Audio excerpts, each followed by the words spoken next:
And welcome to The Curling Show, the podcast that brings you interviews with the sport's top athletes and the people who shape the game. I'm Dean Gemmel, and after a break to enjoy the summer, we're back with a guy who's been a force in curling throughout North America, but remains more than a little bit ticked off about something that happened in 1986. You'll have to listen to the very end of the interview to learn about that. 1978 Canadian champion, 1986 world champion, the last skip from Calgary to win an Alberta men's title, and the athlete development director for the United States Curling Association, Ed Lukowich. Welcome to the Curling Show. Hi, thank you, Dean. Happy to be aboard. Hey, Ed, I want to talk about your role with the United States Curling Association, but let's talk about your own playing career for just a moment. One of the things I've always found interesting about your team from the 1980s, a dominant team with John Ferguson, Neil Houston, and Brent Syme, was that while you won Alberta in 1994, we didn't see much of the other team members in different combinations in later years. We know Neil Houston was with the CCA and now with the Olympics, but why do you think things turned out that way for that group? Well, I would say that on that particular team, I was kind of the one that was most dedicated towards still playing. John Ferguson was a CEO in an oil industry company in Calgary, so he really, after the 80s, really put his time way more into working at his job, and Brent Syme as well was in the oil industry. He now actually runs the Southern Alberta Curling Association, so we're all back in curling. Neil has now gone from the CCA to working with being the Olympic guy at the Vancouver venue for 2010. So John Ferguson is the only guy who's really out of curling nowadays, and he's in the oil industry, and he's making more money than all of us put together on the team. So I'll bet. We can't feel too sorry for him. The money isn't quite as good for curling builders, is it? No, and we don't get quite as many, say, shares or options in a really good company, a big company, when we're involved in curling. So we kind of have to work day to day. Right. I actually, it's interesting. I didn't know John was so big in the oil industry. Yeah, he started out a number of years ago, even through his playing career in 1980s. He was a CA, a chartered accountant, was always working with different firms, and then managed to land a main position as a CFO of a big company, oil company in Calgary, and just took it from there, and then is really on the ownership side now with some pretty big dollar guys in the Calgary area who run oil companies. And so he's in a group that usually when they start something, it's got success written on it, so he's done very well. And his golf game is probably the best of all of us, too, because he gets a lot of time to get out there and golf. Not really the path you would have predicted for a guy who played with Paul Gausel. No, that's for sure. So a little different route. Hey, you were also the last skip from Calgary to win the Alberta men's title way back in 1994. Why do you think there's been that drought?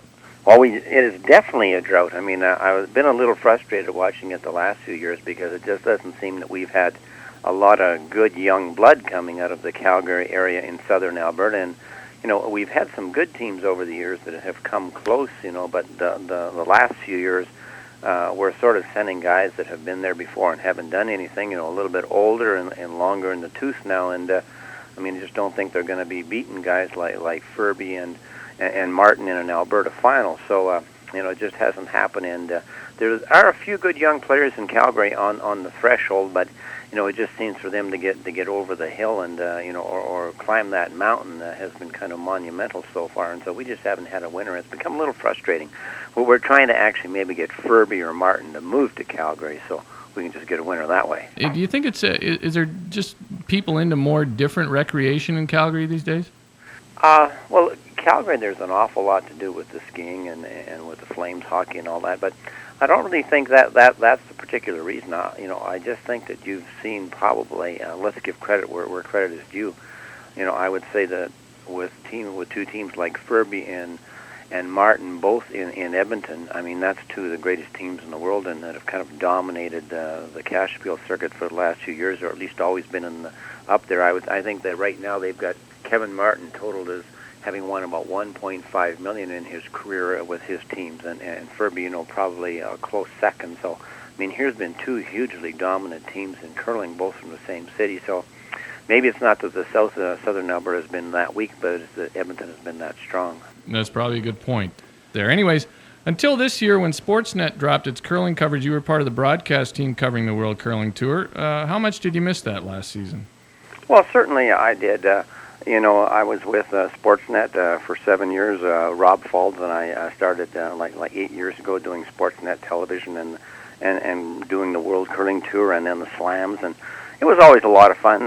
We added Marilyn Bodo the last 3 or 4 years after that, and to finally lose the contract certainly was kind of a shock to all of us, because I think Sportsnet had done a great job with curling and stuff like that. On the other hand, from a personal side, having two full-time jobs kind of on the go, like I would say, working with USA Curling, I would call that basically a full-time job for me, and having the other half job with Sportsnet. Well, basically, I wouldn't get a day off from probably September 1 until the end of April, and so it was always a lot of go and stuff like that. So last year was perhaps a little bit easier just on the psyche to only kind of have the one thing to take care of. You've been with the USCA for a number of years now, but of course you twice wore the maple leaf on your back at World Championships. Did it feel strange at first to be at an international event as a member of Team USA? Not so much from my point of view. I would say from other people, I certainly always did get comments, like how does it feel, or how is this going, or why are you doing this or that kind of thing. And I kind of came up with kind of a pet answer over the years, and that was that when I competed, I kind of spent my whole career learning how to beat Canadian teams, because I competed against Canadian teams every day on the tour. So now I was still trying to beat Canadian teams, but it was just from a different point of view. So I kind of rationalized it that way. I would say that I am a little bit envious of the fact, like, say, Canadian hockey players. Say Canadian hockey players can go down to the U.S. and play for, say, teams like Colorado or any of the teams in the U.S. and make great U.S. dollars and be in the playoffs. And then, when it comes to a world championship or an Olympics, they can come back and play for the Canadian side like they never ever left home for a second, okay, and put their Canadian jersey right back on. So I think the hockey players kind of have the best of all worlds, where in this curling situation I'm in, when I'm dedicated to U.S. curling, which I am very loyal to, it's for World Championships and Olympics and everything. So, a lot of times I do have to knock heads with Canadian guys, Canadian teams, and so, well, so be it, I just give it my best run, and I would say that I really, got to love the U.S. curling scene and a lot of the people involved in it. So it's been an easy transition for me. So you don't feel, though, like you can go back to working for Canada? Well, they might never want me. You think? There was one situation where it was kind of neat. 2 years ago, I was the captain of the Continental Cup in Medicine Hat, and the Continental Cup is North America, which is U.S. Canada against Europe. And so I was the captain of the North American side, which is Canada, U.S. combined on that team. So that was really a neat situation. So I think a lot of the Canadian players got to see my involvement with the U.S. teams, as well as I was able to work with some Canadian teams again. So to me, that was probably one of the more fun situations I've had, where the Continental Cup isn't that kind of big pressure, but it's still a lot of fun, and I was able to work with Canadian and U.S. teams at the same time. Do you think they should change the format in that event? I think it's a little complicated. Well, certainly it is complicated. Like, probably one of the more complicated things is the mixed doubles. But now we're seeing that, the mixed doubles has actually been introduced into the World Championships, and there'll be a World Championship mixed doubles this year held along with the seniors in Europe. So we'll be sending a U.S. team over there. So, I believe, that it really depends, I think, on which side you're looking at when you're watching it on television.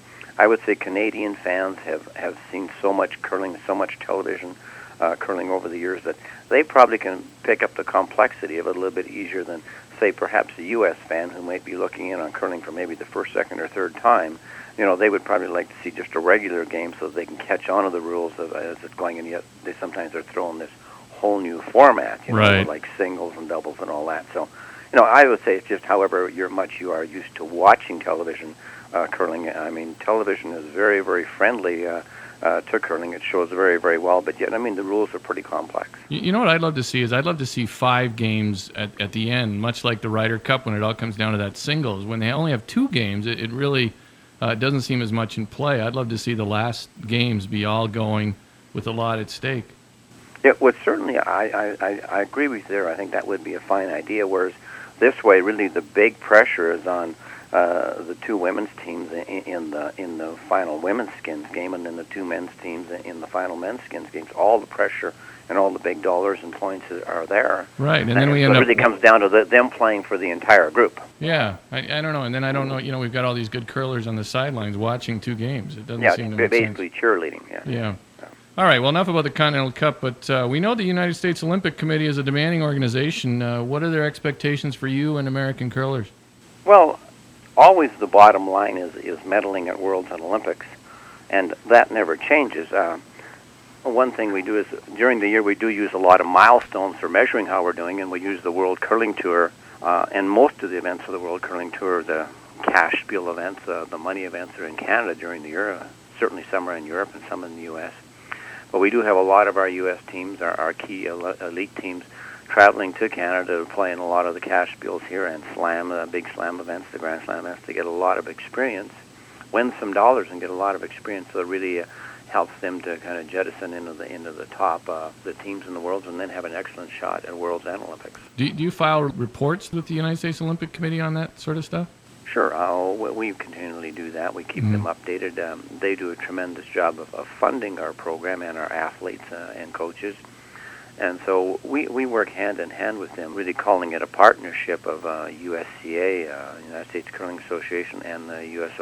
Olympic Association, really a partnership in trying to get curling in the U.S. always to that next level. We know there's a much thinner talent pool, of course, in the United States and in Canada, and the U.S. selects its Olympic teams the season before the Games. Is the fact that the team selected may not have a lot of international experience the big reason why you favor that approach over Canada's? Well, it has been a big discussion in a lot of our meetings at the USCA. There have been years going back to 2001 where we selected the team in late November, early December. I believe it was early December, and then went straight to the Olympics a month later.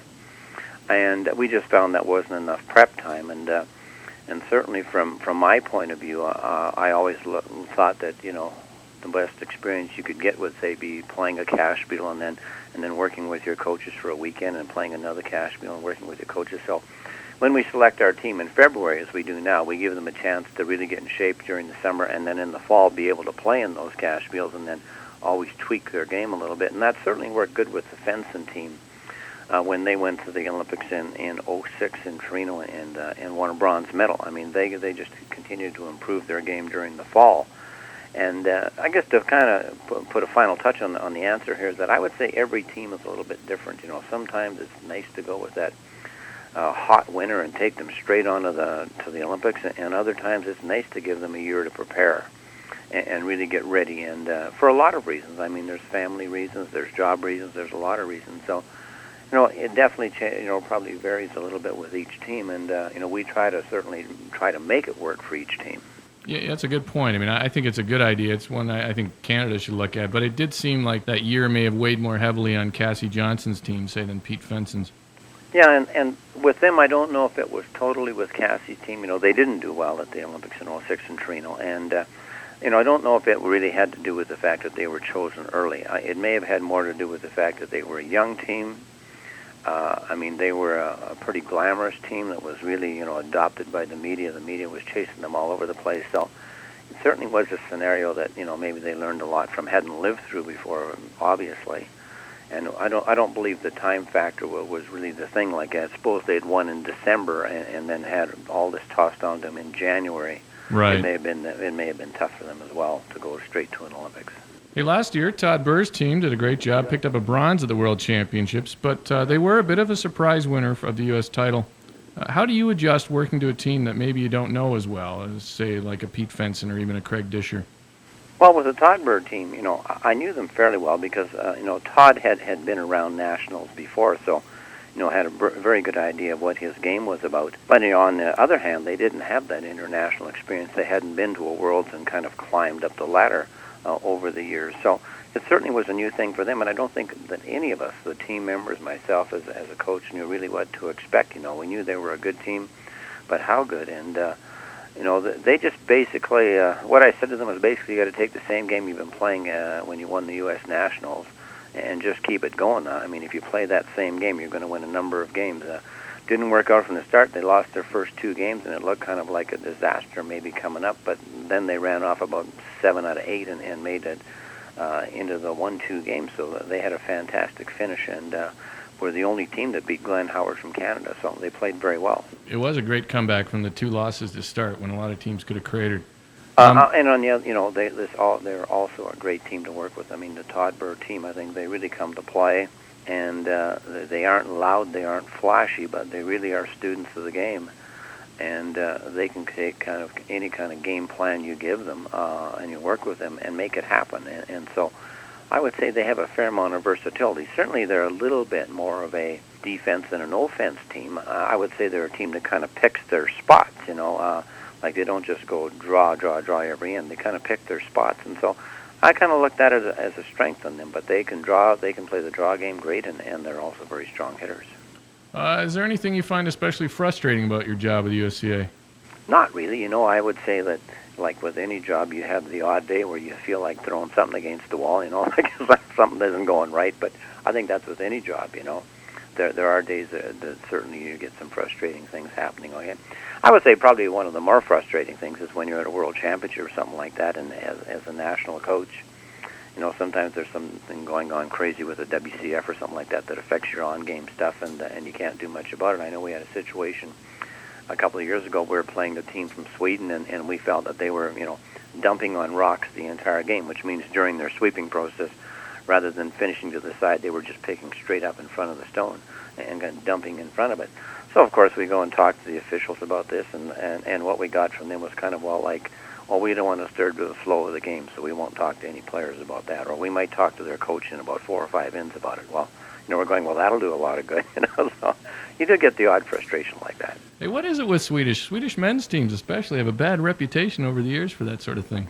I don't know. It's just something that goes around, whether it's an intentional thing or not, I don't know. But yeah, Eddie Wernick had run-ins with the Swedes. Yeah, usually you find something going on there. But, interesting. But such a neutral on the other country. hand, I really think that the Swedish curling program is a very good program. I mean, they've had Peter Lindholm over the years there, who's won 3 worlds on the men's side, So, and they've done excellent with Norberg winning as well. So it's hard to knock their program. Okay. All right. Hey, last thing. Rob Meakin was your assistant. He's back playing on tour next year with Kerry Burtnick. Is that position going to be filled, or is that something you'll go without? Well, we'll probably fill that position. I mean, we certainly wanted to have Rob Meakin back again this year, and everybody in our program really liked Rob, and he was doing a lot of very good things. Unfortunately, he decided to go back and play for a year. He had this offer from his skip from 1995 when they won the Worlds, and so Kerry Burtnick persuaded Rob to go back and play lead for him for this year. Rob was originally second with him, but he's going to play lead this year, and I think Rob's really excited to go back playing. I mean, probably the best years he ever had is when you are competing, okay? I mean, that's hard to replace. And we'd love to have Rob back, but it looks like we're going to have to get a replacement for this year. And I haven't totally ruled out Rob for the future. I mean, like I said to him the other day, I said, I can't see you playing for maybe 2 or 3 more years until the next Olympic rep in Canada is decided, and I said, then maybe you'll be back. So he said, you never know. All right, Ed, we end with the run back. I give you a topic, and you give me your thoughts in 1 to 3 words. Okay. The U.S. team apparel at last year's World Championships.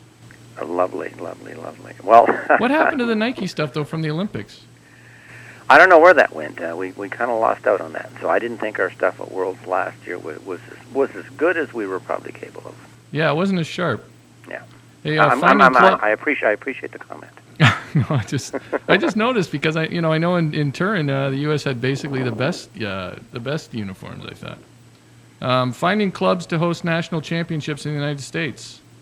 Always more difficult all the time. I would say most of the clubs really would love to host a trials. Right. And so sometimes they're holding back, say, on a nationals or that, thinking, well, geez, we'd love to get to trials. And so generally, if we can decide our trials, 2 or 3 or 4 years out, then it opens up a few more places to bid on a nationals. Morris Lukowich. Brother, and younger brother, hockey player. What's he doing these days? He lives in Calgary, so he lives in the same city as I do.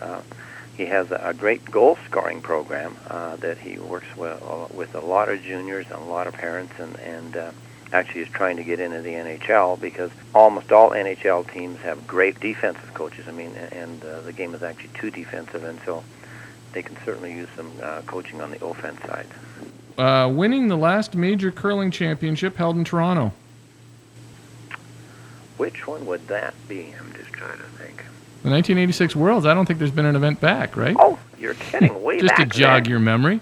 Holy gosh!